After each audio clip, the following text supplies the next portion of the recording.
We have held 2 days of intensive talks with Prime Minister Shamir and his colleagues covering a broad range of subjects, including political, military cooperation, Lebanon, Israel's economic situation, and the pursuit of the Middle East peace process.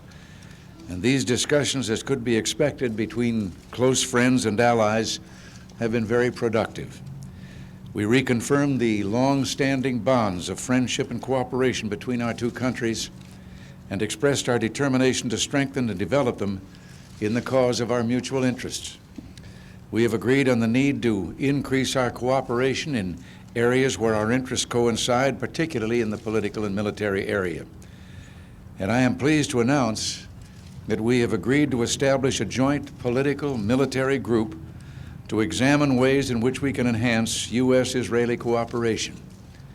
This group will give priority attention to the threat to our mutual interests posed by increased Soviet involvement in the Middle East. Among the specific areas to be considered are combined planning, joint exercises, and requirements for pre-positioning of U.S. equipment in Israel. We've agreed to take a number of other concrete steps aimed at bolstering Israel's economy and security. These include asking Congress for improved terms for our security assistance to Israel, using military assistance for development of the Levi aircraft in the United States and for offshore procurement of Levi components manufactured in Israel, permitting U.S. contractors to enter into contracts with the government of Israel consistent with U.S. law, which would allow Israeli industry to participate in the production of U.S. weapons systems procured with foreign military sales credits, offering to negotiate a free trade area with Israel. A main focus of our meetings was the agony of Lebanon and the threats there to our common interests. We examined together Soviet activities in the Middle East and found a common concern with the Soviet presence and arms buildup in Syria. We reaffirmed our commonly held goals of a sovereign, independent Lebanon, free of all foreign forces, and of security for Israel's northern border. We agreed that every effort must be made to expedite implementation of the May 17th agreement between Israel and Lebanon. Adequate security arrangements for Israel's northern border must be assigned the highest priority. We're hopeful that such arrangements can be concluded soon. We, of course, discussed the broader goal of peace between Israel and its Arab neighbors. The Egyptian-Israeli peace treaty remains the cornerstone of the peace process. I reaffirmed my commitment to the September 1 initiative as the best way to realize the promise of Camp David and the UNSC resolutions 242 and 338 upon which it was built. As you can see, our 2 days together have revealed substantial areas of agreement and resulted in a number of specific concrete steps that we'll take to strengthen our ties. We have also discussed some issues on which we do not see eye to eye, but disagreements between good friends do not alter the unique and sturdy foundation of our relationship. I know that Prime Minister Shamir shares with me the renewed conviction that the warm friendship between the United States and Israel will endure and strengthen.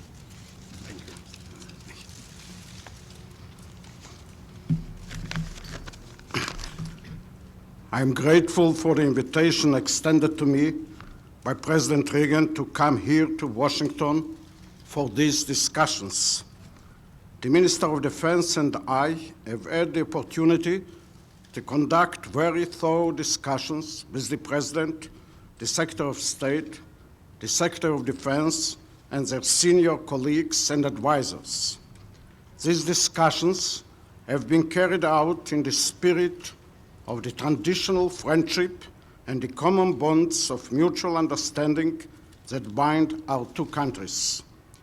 We reaffirm our determination to ensure the withdrawal of all foreign forces from Lebanon. The only basis for a settlement of the Lebanese problem is the full implementation of the May 17, 1983 agreement in all its parts. We have discussed with the President and the Secretaries the necessary steps that could facilitate the carrying out of these agreements.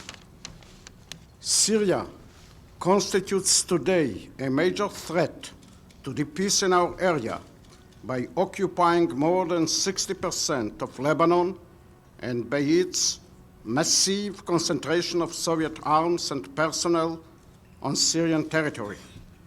Israel is ready to renew the peace process and discuss the final status of Judea and Samaria following the autonomy period in the framework of the sole agreed basis for negotiations, namely the Camp David Accords. We discussed during our visit here the major threat that terrorism constitutes to the peace, and we shall pursue our fight against it in close cooperation with the United States. Due to the need to ensure our security, a large part of our budget is spent on defense.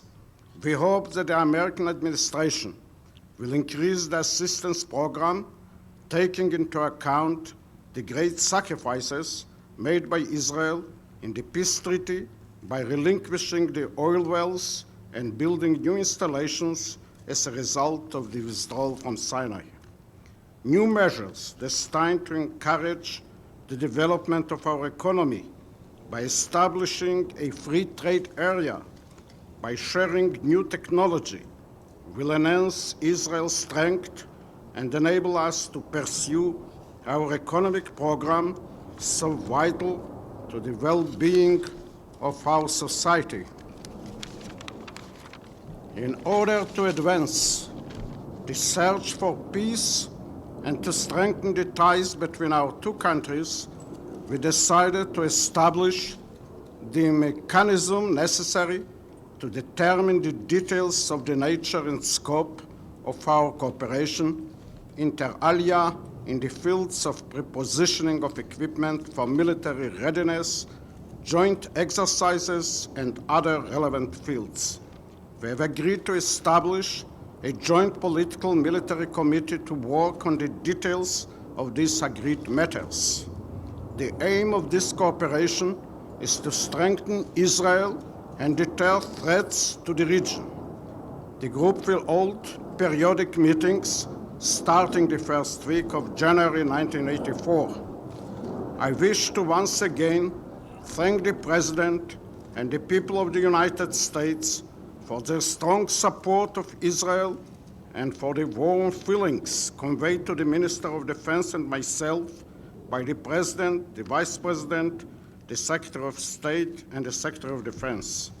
We will proceed on the road to peace with increased vigor.